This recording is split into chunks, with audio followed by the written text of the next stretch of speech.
Dubai clash. Right now, Dubai is under heavy attack from Iran, which is shaking its status as a safe haven. Normally, wealthy people like to move to Dubai because it's a tax haven, right? But at this moment, the rich are saying no thanks. Sure, Dubai is safe from taxes, but it's not safe from bullets at all. It's become a major target for Iran's aggressive attacks, and assets in Dubai are plummeting like a waterfall. So the question is, with things this intense, how badly is Dubai hurt right now? And with things this intense, can Dubai make a comeback? Will Dubai's status as a hub for billionaires recover from this war or not? What factors will determine whether it can bounce back? And honestly, is this war likely to drag on for a long time? Or could it even escalate to the level of World War III? In this video, I'll break it all down for you.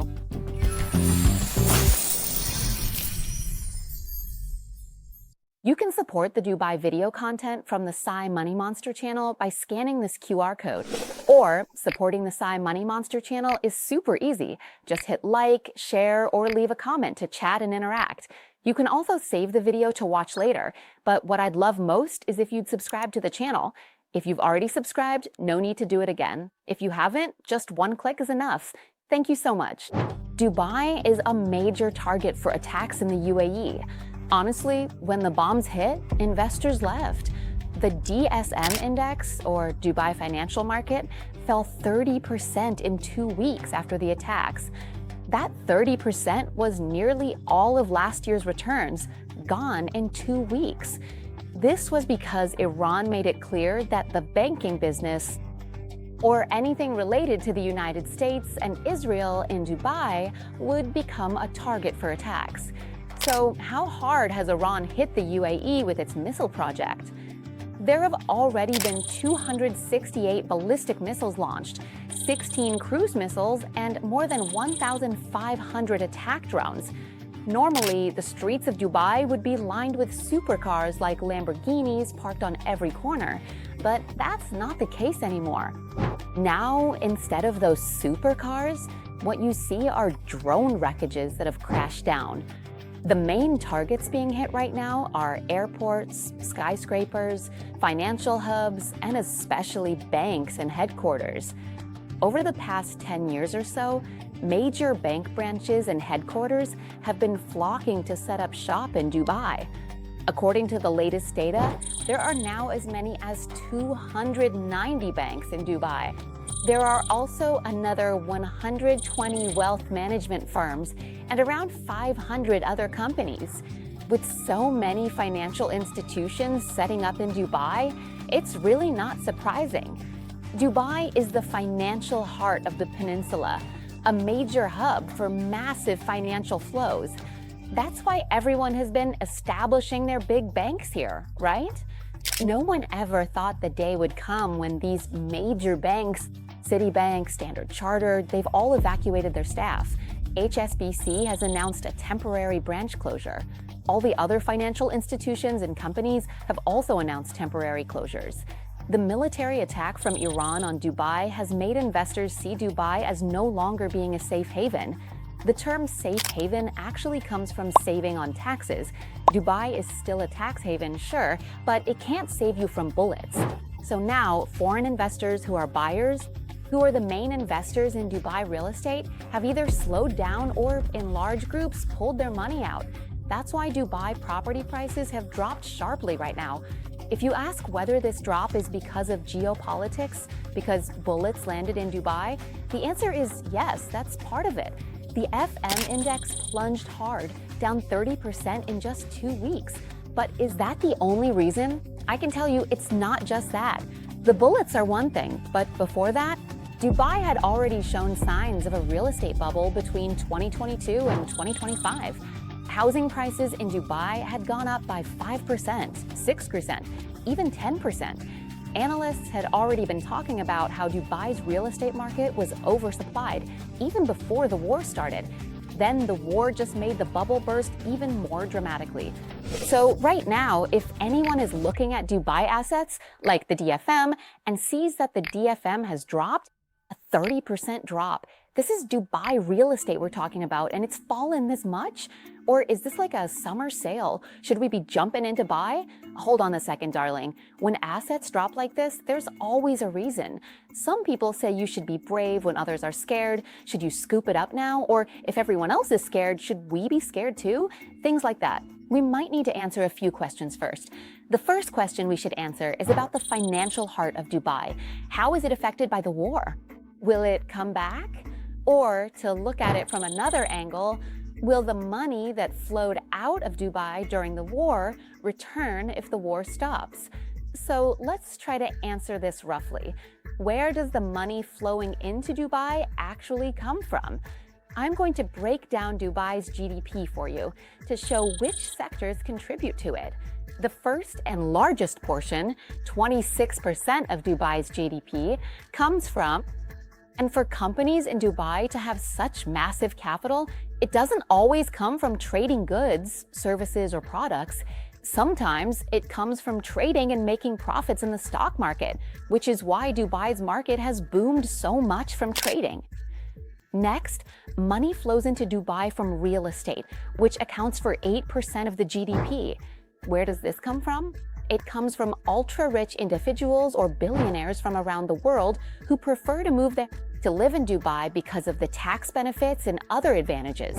This has led to a demand for building luxury homes, and as a result, there are many community malls and shopping centers developed to cater to the needs of these billionaires. Next, Dubai's GDP also comes from the financial sector, which makes up 12%.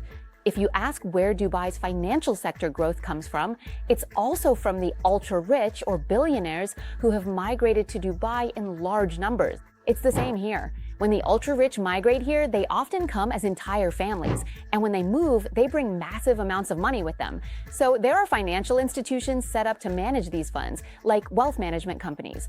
In Dubai, there are about 500 such companies, all established to manage the wealth of the ultra-rich.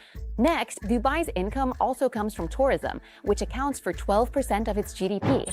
Since Dubai is a city known for its luxury and extravagance, it can attract even more tourists.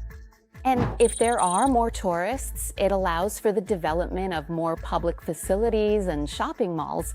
That's why revenue from construction accounts for 6% of the GDP.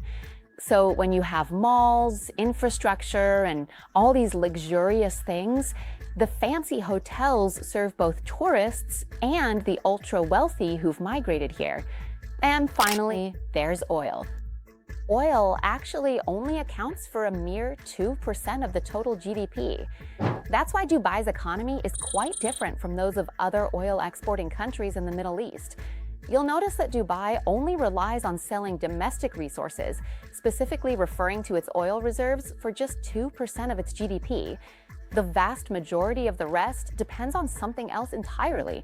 It depends on billionaires have moved in, tourists have come in. So the question is, if the war ends, will those people come back to Dubai? That's the answer to whether, if the war ends, money will flow back into Dubai. But right now, while the war is still going on, not to mention the billionaires who have all moved out, even the local workers might not be left. So going back to the question, if the war ends, will money flow back into Dubai? If I have to answer quickly and simply, the truth is no one really knows. It depends on certain factors. And those factors aren't just about the level of violence, but also about time. If the war is intense and the attacks focus on infrastructure, buildings and homes that took years to build but are destroyed in just a matter of weeks, then that's another story.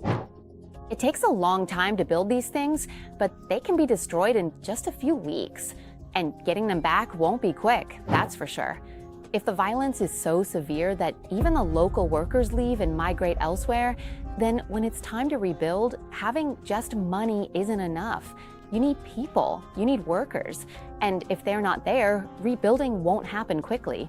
So to answer the question about whether ultra-rich people will come back after the war, if the city is devastated, as long as the rebuilding isn't finished, not even fully completed, ultra-rich people probably won't come back. Since they're billionaires, right? They're that wealthy, they have choices.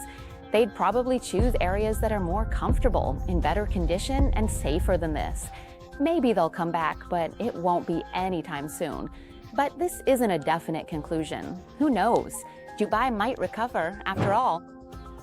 If the war and violence don't escalate too much, or if it doesn't drag on for too long, or if it doesn't destroy buildings and infrastructure to the point of total devastation, don't forget how wealthy Dubai is. With the money they have, if the damage isn't absolutely catastrophic, Dubai will be able to recover and bounce back. So if you're wondering, hey, with Dubai's assets dropping this much right now, should we get in? We might need to consider the severity of the war, how intense it will be, how far it will spread, how much damage it will cause, and how long it will last. Because those are the variables that determine how long it will take to recover and whether the money or resources needed for recovery will be worth it.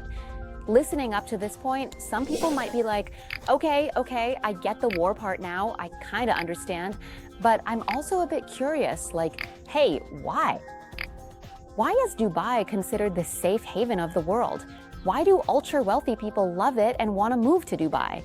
Honestly, the reason people see Dubai as a safe haven is because in the past, Dubai has been safe, and people have fled there from other places as well.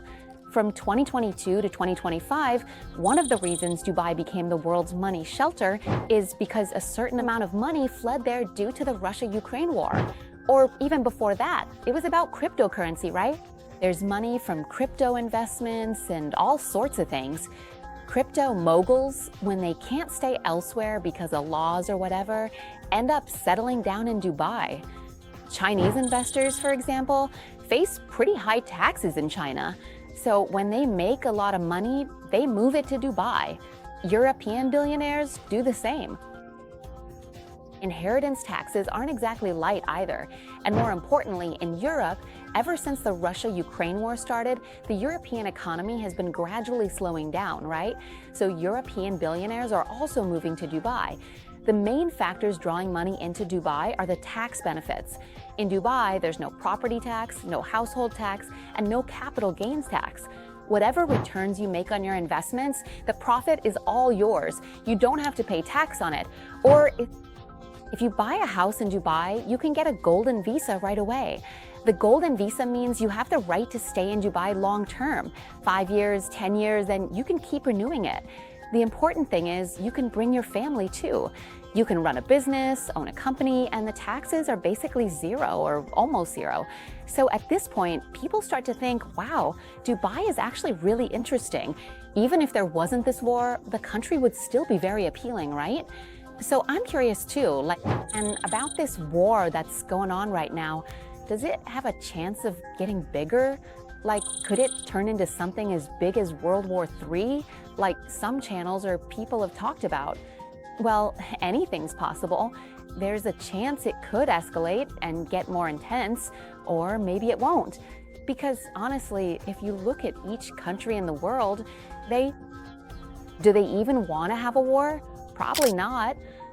Just last week, Donald Trump, the President of the United States, asked for cooperation from allied countries, including China, to send ships to help protect cargo ships passing through the Strait of Hormuz. But none of the allies sent any ships, not even NATO. Everyone was confused. They were all like, huh? What's the US doing? What do you call that? They call allies, huh? But are we really allies? The kind of allies where the United States just decided to impose heavy trade tariffs on us? Are we really your allies? Even Japan, which usually supports America, responded by saying, no, we actually have no current plans to send ships to help. Or some people might be thinking, wait, didn't America already declare victory over Iran? So why exactly are we still doing this? Why do we need to send ships to help fight if we already won? But if we're talking about war theories, like will this drag on, will it escalate to the level of World War III, there are theories that could explain why this war might get intense, but it probably won't get so intense that it turns into World War III because there are several nuclear superpowers in the world. Some people might think that nuclear weapons exist to blow up other countries, but that's not the case anymore. As long as they haven't been launched, their purpose isn't to bomb other countries. The main purpose of nuclear weapons is to serve as a threat, a way to intimidate each other. It's like a ceiling that limits the intensity of war. This is one of the reasons why Russia doesn't attack the US directly, or why it doesn't attack the UK or France directly, even though these countries support Ukraine. And it's the same reason why the United States doesn't attack China or Russia directly, because all these countries are nuclear superpowers. If you attack one, it won't just end with one country getting bombed. It could escalate into something much bigger. That level of violence would just be too much. Nobody wants that. And another reason is that in recent years, there have been a lot of regional wars. The benefits you get from war these days aren't like they used to be. It's just not worth it. For example, in the Russia-Ukraine war, Russia couldn't achieve a decisive victory in just a week like they planned. So the war has dragged on for a really long time. Russia has spent trillions of rubles and lost many lives. Thousands of people have died just to gain a tiny bit of territory. It's just not worth it. Even in Israel, the war in Iran didn't go as planned, which is why Hamas still controls Gaza. And what everyone is experiencing right now as a result of the war is that Iran has closed the Strait of Hormuz. This affects everyone in the world because now we're facing an energy crisis, and it could even turn into a food crisis. Even the country that closed the strait, Iran itself, isn't immune. They're hurting too, since they can't export or trade like before. So right now, there's really nothing we can do. All we can do is hope that the war doesn't escalate any further, because the effects we're already facing, like expensive energy and the threat of rising food prices, especially rice, are already making things really tough. It's already really bad as it is.